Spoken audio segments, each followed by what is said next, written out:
There's a moment most people miss, and it usually happens in silence. Not the obvious kind, not the dramatic kind, the quiet, almost forgettable pause where someone decides you're not safe to open up to anymore. And what's unsettling is, you probably didn't even notice when it happened. Because from your perspective, nothing changed. You were still texting, still joking, still showing up. But something in them shifted, slightly, then all at once. And this is where it starts to get uncomfortable.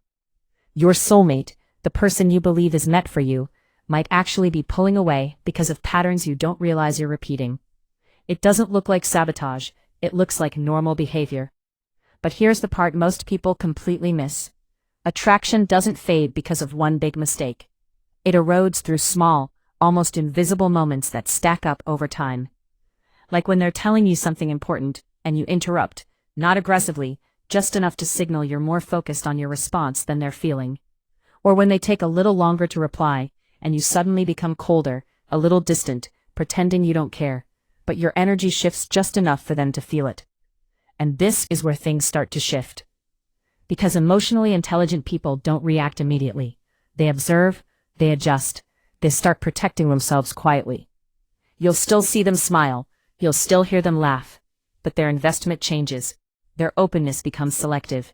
And you might think, they're just busy, or maybe they're going through something. But what if part of what they're going through is you? Not in a blaming way, in a psychological way. Because attraction isn't just about chemistry. It's about how someone feels when they're around you. Not just when things are good, but when they're vulnerable, uncertain, or slightly off.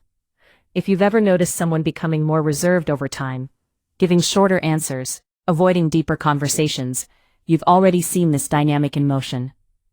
And it's subtle. It's in the way they stop sharing the small details of their day. The way their eye contact becomes shorter, less anchored. The way their tone flattens just a bit, like they're holding something back. But here's the contradiction that confuses people. They don't leave. At least not immediately. They stay, they adapt, they lower expectations, instead of confronting the issue, which creates the illusion that everything is fine. And that illusion is dangerous.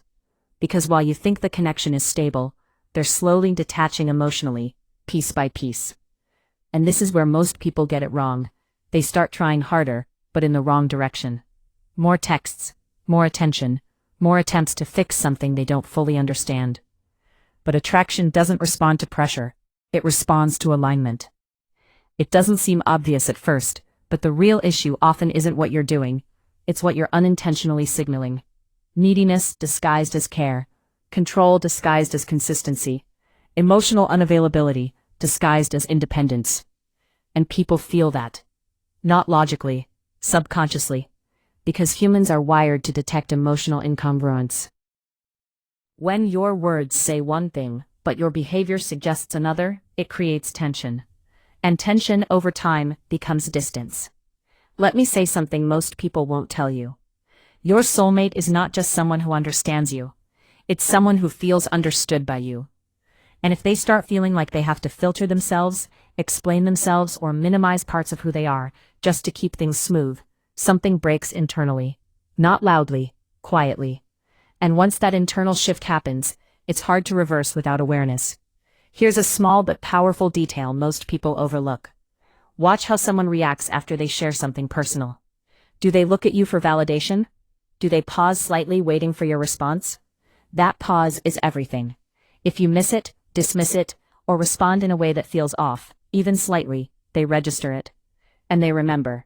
Not consciously, not as a checklist, but as a feeling. If I open up here, I don't feel fully seen. And once that feeling takes root, they start closing doors you didn't even know existed. But here's the part that changes everything. This isn't about guilt, it's about awareness. Because the same patterns that push someone away can be reversed when you understand them. When you become more present in conversations. When you actually listen instead of waiting to speak. When your reactions feel grounded, not reactive. That's when people start leaning back in. That's when the emotional safety rebuilds. And suddenly the same person who felt distant starts opening up again.